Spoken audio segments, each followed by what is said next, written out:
Amigos, ¿qué tal? Enhorabuena, yo soy José Saiter y bienvenidos a otra entrega de Perspectiva Latina, donde nuestro propósito es crear una audiencia que a través de nuestro contenido se sientan más informados. Bueno, últimamente estamos saturados de las noticias que vienen del Medio Oriente, de Donald Trump, de los aranceles, así que hoy vamos a tomar un giro hacia América Latina. Vamos a la tierra del inmortal Carlos Gardel, de los astros del fútbol, Diego Armando Maradona y Lionel Messi, de la inolvidable Evita Perón, del Papa Francisco y del buen vino Malbec. Sí, nos referimos a Argentina, una población de 45 millones de habitantes y un GDP de más de 646 mil billones de dólares. Y para hablarnos de esto tenemos a un gran amigo, Jorge Liotti. Y Jorge Liotti es, para actualizar la información sobre Jorge, es secretario de redacción en el área política y columnista del diario La Nación. Previamente fue jefe de sección política del diario Perfil. Trabajó en la agencia D&N y escribió para los diarios La República de Italia y El País de Colombia. También reportó para la radio SBS de Australia. Es licenciado en periodismo de la Universidad de El Salvador y máster en estudios internacionales de la Universidad de Birmingham en Gran Bretaña. Profesor e investigador de la UCA, donde ejerció como director de licenciatura en periodismo durante 8 años. También es profesor en la maestría del periodismo en la Universidad de Itala y La Nación. Como si esto fuera poco, es cineasta y autor del libro La Última Encrucijada, Dilemas de la Democracia Argentina. Jorge, bienvenido al programa.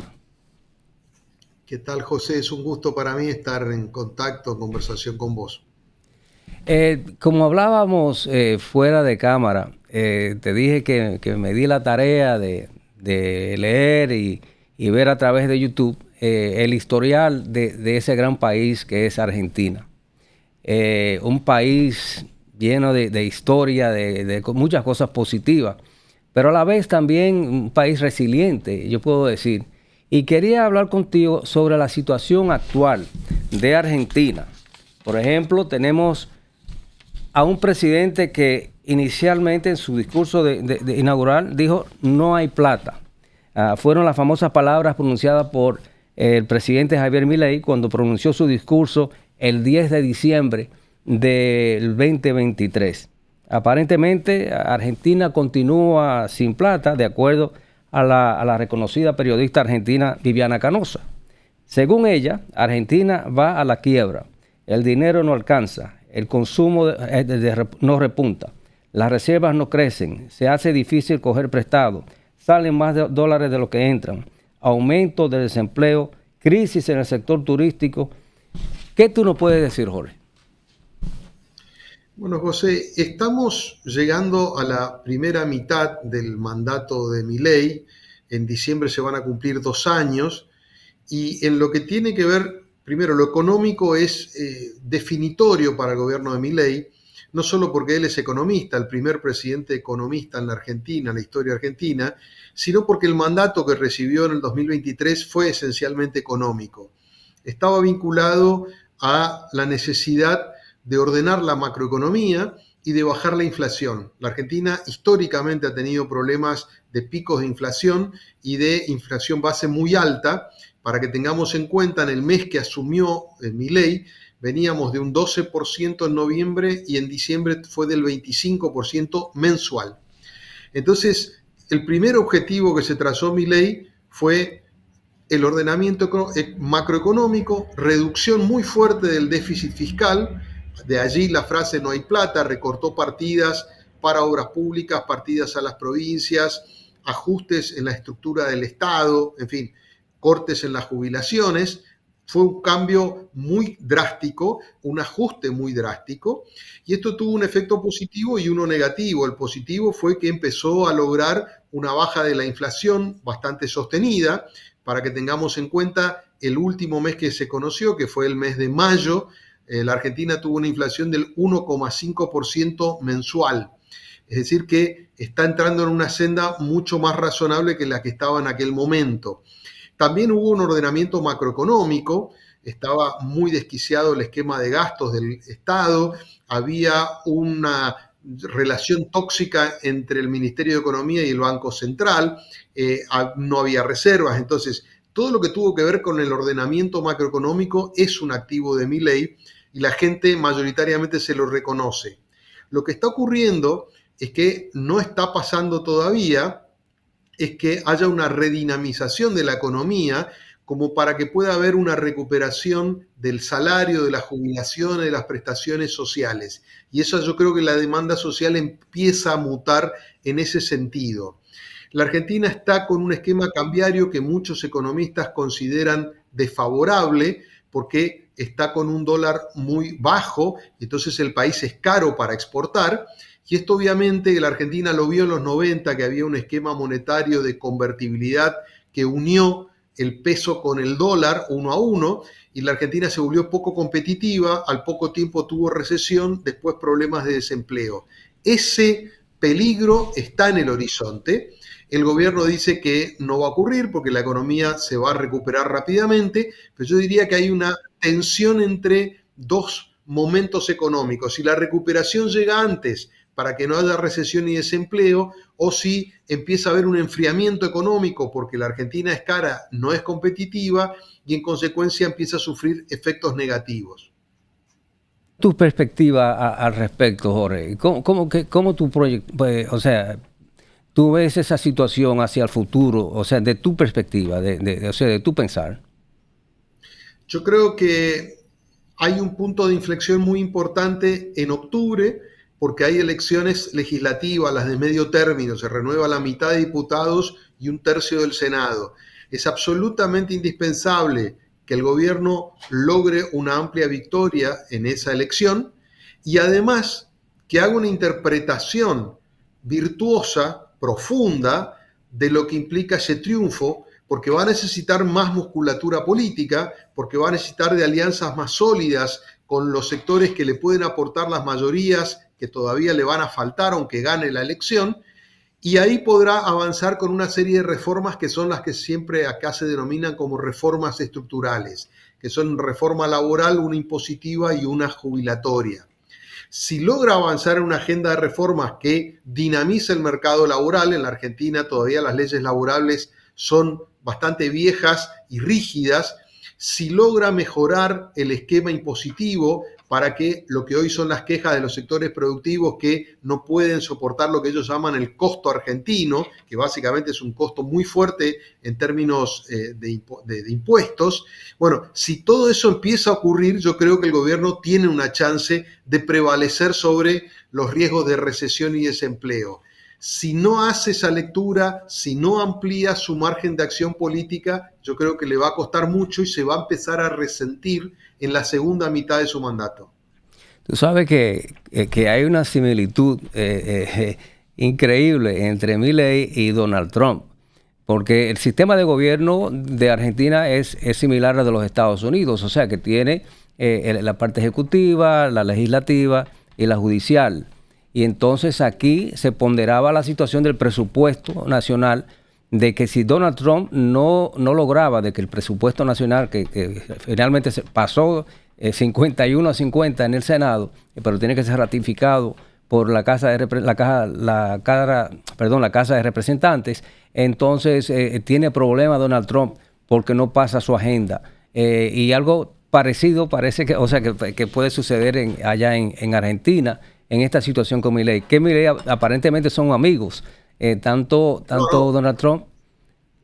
Sí, Sí, a ver, yo creo que hay una situación objetiva que es Milei es un fenómeno político absolutamente disruptivo y novedoso para la Argentina. Prácticamente estaba fuera de la política 2 años antes de ser presidente, es un economista, estaba en los canales de televisión como panelista, de pronto tuvo un ascenso meteórico y fue presidente como representante de un partido totalmente armado para que él pudiera ser presidente, o sea, sin estructura prácticamente. Con lo cual llegó con 39 diputados en una Cámara que tiene 257 representantes y 6 senadores en una Cámara que tiene 72. Ahora va a poder mejorar en parte eso. Ahora, en buena parte de su primera mitad de mandato hubo una especie de consenso implícito de que no podían quitarle las herramientas a Milei en una situación muy crítica del país, y sectores aliados terminaron acompañándolo, sobre todo en algunas sanciones de leyes muy generales. La más importante se llamó la Ley Bases, que era una mega ley que tenía un montón de aspectos, y un pacto fiscal. Bueno, eso fue una especie de ayuda excepcional en el inicio, pero ahora ya esa voluntad no está más y Milei va a necesitar de contar con los votos propios. Entonces, no va a lograr crecer políticamente tanto como para tener mayorías en el Congreso y se las aprueben, y va a necesitar apelar al juego de la política, a los acuerdos, a los consensos. Yo te diría que son mecanismos que Milei no siente naturales. Milei es un presidente unipersonal que tiene una fuerza apuntalada en la figura del propio presidente y que tiene poca estructura por fuera del mismo. Entonces ha crecido, yo diría, verticalmente, no está acostumbrado a hacer algo un poco más expansivo. Ahora va a tener un desafío para estas reformas, y ahí sí hay una comparación con lo que mencionabas con su colega de Estados Unidos, con quien efectivamente tiene una gran sintonía personal, que se sienten identificados también por esto de ser outsiders de la política, por ir contra el establishment, aunque tienen una diferencia desde mi punto de vista económica. Milei es un libremercadista acérrimo, un aperturista, y en el caso de Trump lo que vemos es una mirada más de protección interna, de barreras arancelarias, ¿no? Entonces, ahí sí hay una diferencia muy marcada. Y con respecto, Argentina sigue, o sea, las provincias siguen siendo prácticamente hasta cierto punto independientes. O sea, ¿qué impacto tienen en las elecciones el presidente para poder obtener esa mayoría en el Congreso? O sea, ¿tiene Milei una estructura en ese partido para aglomerar a Argentina completo y poder hacer campaña? Bueno, Milei no tiene ningún gobernador, o sea, propio. La Argentina tiene 23 provincias más la ciudad de Buenos Aires, que tiene un régimen autónomo, no gobierna ninguna y prácticamente no tiene alcaldes en todo el país. Es decir, que tiene una debilidad de base muy importante. Y después en el Congreso, como te decía, una representación muy minoritaria. En las elecciones de octubre se van a elegir legisladores nacionales, y en algunas provincias también hay legisladores provinciales. Algunas provincias desdoblaron las elecciones locales. Milei no tiene territorialidad en las elecciones locales, pero cuando son elecciones nacionales, tiene muchas más chances, porque él se pone al frente de la campaña, porque el partido se llama de un mismo modo en todas las provincias, y porque al final de cuentas hoy es el único partido, aunque sea muy precario, que está organizado nacionalmente. Y esto es importante para tener el mapa en general. La emergencia de Milei implicó la ruptura del tablero político en la Argentina tal cual lo conocíamos hasta entonces, que estaba básicamente apoyado en dos grandes coaliciones, una en torno del peronismo y otra en torno del macrismo, el PRO, que allí estaban los radicales y otros partidos menores. Esas dos coaliciones gobernaron alternativamente la Argentina los 15 años previos a Milei. Milei apareció y rompió ese esquema, y hoy el peronismo está muy fragmentado, y lo que era esta otra coalición macrista también está con muchos problemas. Entonces, el único que emerge con cierta consistencia nacional, a pesar de sus fragilidades, es La Libertad Avanza, que es el partido de Milei. Por estas razones, a pesar de no tener una base territorial muy amplia, en octubre tiene posibilidades de salir ganador y de reafirmar un poco el camino. Pero, como vos marcabas, su debilidad en las provincias es muy importante. Entonces, los gobernadores de las provincias se refugiaron para proteger sus legisladores locales. Este año no renuevan ellos sus cargos, con lo cual lo que necesitan es conservar el poder territorial propio, y no están tan pendientes de la elección nacional, que sí es la que le importa a Milei y es la que puede definir su futuro.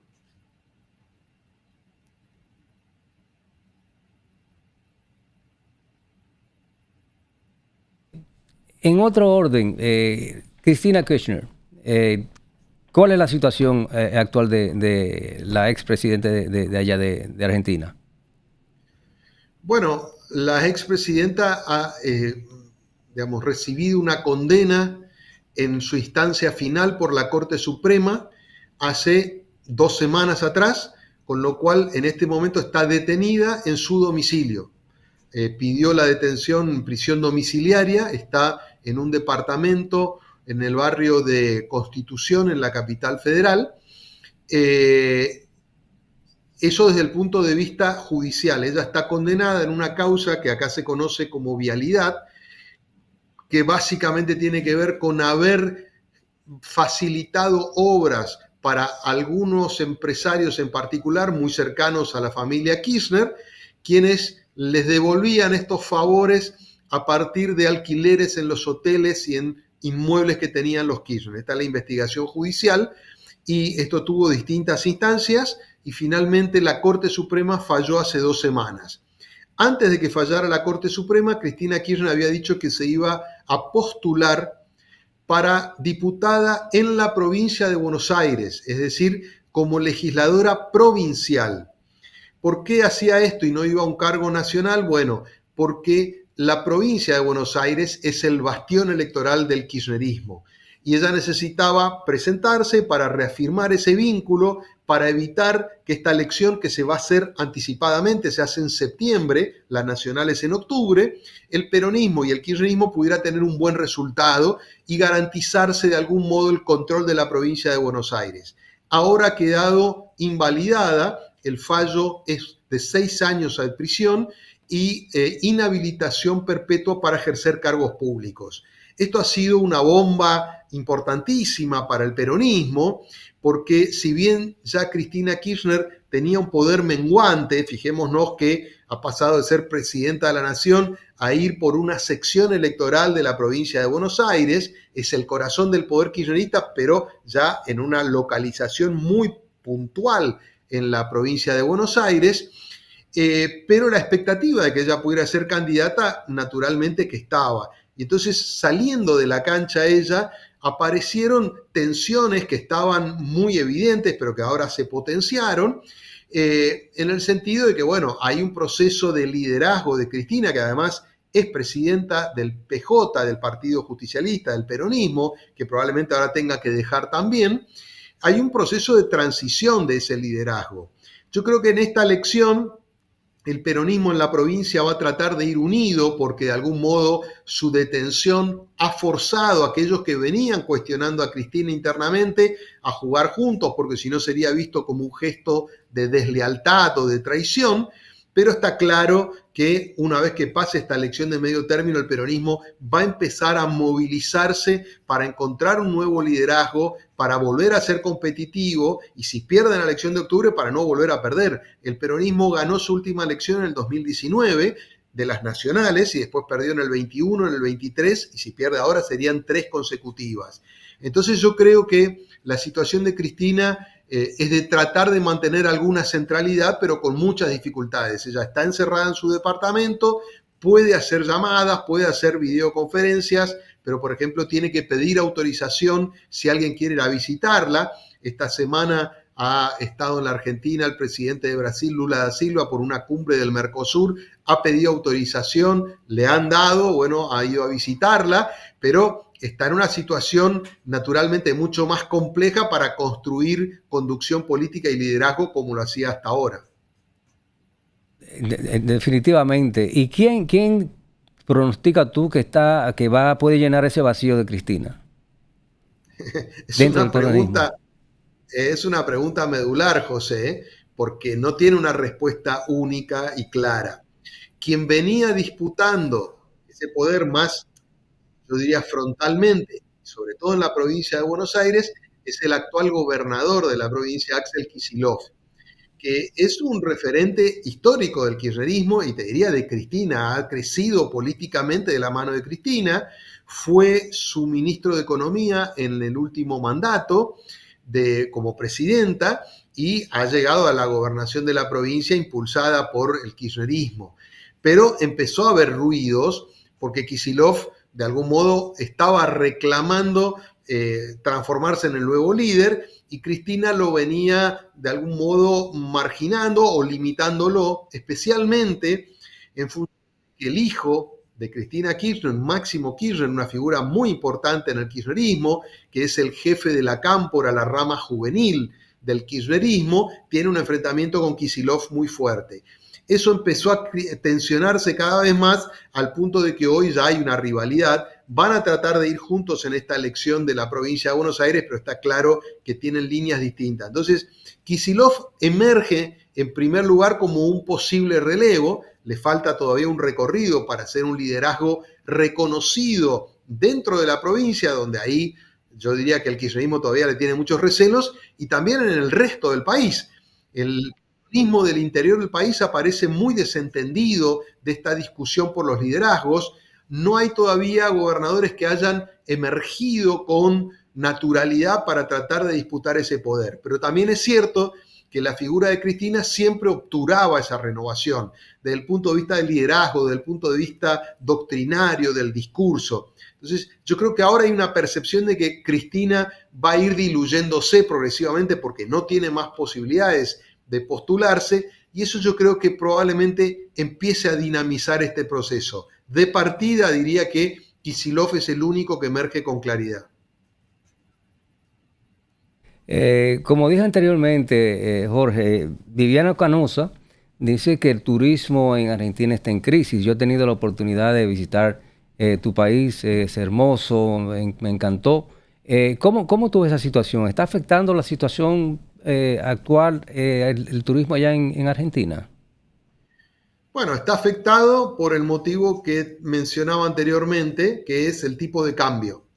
Hasta el año pasado, la Argentina era un turismo receptivo mayoritariamente porque era relativamente barato, no solamente para el resto de los países de la región, que son los principales que vienen a Argentina, sino también para recepción de mucho turismo europeo, y también de Estados Unidos. Ahora la Argentina se transformó en un país caro en dólares. Por esto que decimos, está el gobierno, según algunos economistas, en forma artificial manteniendo un dólar muy bajo, y esto hace que la Argentina sea cara. Entonces esto ha producido una merma importante en el turismo que recibe la Argentina, y por el contrario, hay muchos argentinos haciendo turismo afuera del país, aprovechando que nuestra moneda hoy está bastante con una cotización en comparación con el dólar o con el euro bastante caro. Entonces, les resulta más barato muchas veces ir a veranear al exterior que quedarse en la Argentina. Entonces, claramente el turismo ha sido un sector afectado por este tipo de cambio que estaba teniendo hoy la Argentina, que la transforma en un país caro para los turistas extranjeros. Bien, Jorge, para finalizar, vamos a algo más leve, al fútbol. ¿Cómo está Argentina en el fútbol? Bueno, José, yo te diría que está viviendo una realidad dual. Por un lado, la selección nacional, que cosecha enormes éxitos, no solamente el Campeonato Mundial de Qatar del 22, ha vuelto a ganar la Copa América, ha tenido un tránsito tremendamente fluido, encabeza las eliminatorias para el Mundial del año próximo, aparece con figuras de renovación muy expectantes. Obviamente está la duda respecto de cómo llega Messi al Mundial del año próximo, pero hay un gran entusiasmo, la selección ha recuperado un vínculo con el fervor popular, cada vez que juega la Argentina de local acá es un entusiasmo absoluto. Por el otro lado está la realidad del torneo local, de los clubes locales, y allí el desempeño es muy magro. De hecho, en este Mundial de Clubes que se está realizando en Estados Unidos, los dos representantes, Boca y River, han quedado eliminados en la primera fase. Wow. Hace tiempo que no ganan la Copa Libertadores. Las figuras en general se van muy rápido por una cuestión económica. La organización es bastante desordenada, el torneo local. Entonces yo te diría que hay dos realidades, ¿no? La estrictamente local es bastante pobre, y por el contrario, el de la selección nacional, que tiene la mayoría de sus figuras compitiendo en el exterior, es tremendamente exitosa y está encadenando un periodo histórico para la selección argentina, quizás comparable a lo que fue la etapa del 78 al 90, donde en ese periodo la Argentina salió campeón 2 veces y subcampeón mundial en el 90, un periodo muy glorioso. Después entró en un declive. Bueno, ahora está en un nuevo periodo muy exitoso, pero insisto, a nivel local con todas estas deficiencias que te relataba. Excelente, excelente. Bueno, amigos, le estamos transmitiendo a través de Euforia, Roku, Fire, YouTube, nuestra app y la latinísima.net. Jorge, te quiero dar las infinitas gracias por participar con nosotros en Perspectiva Latina. Ha sido un gran honor tenerte. Así que no será la última vez. Periódicamente nos comunicaremos contigo para que nos informe cómo van las cosas en Argentina. Para Perspectiva Latina, yo soy José Saiter.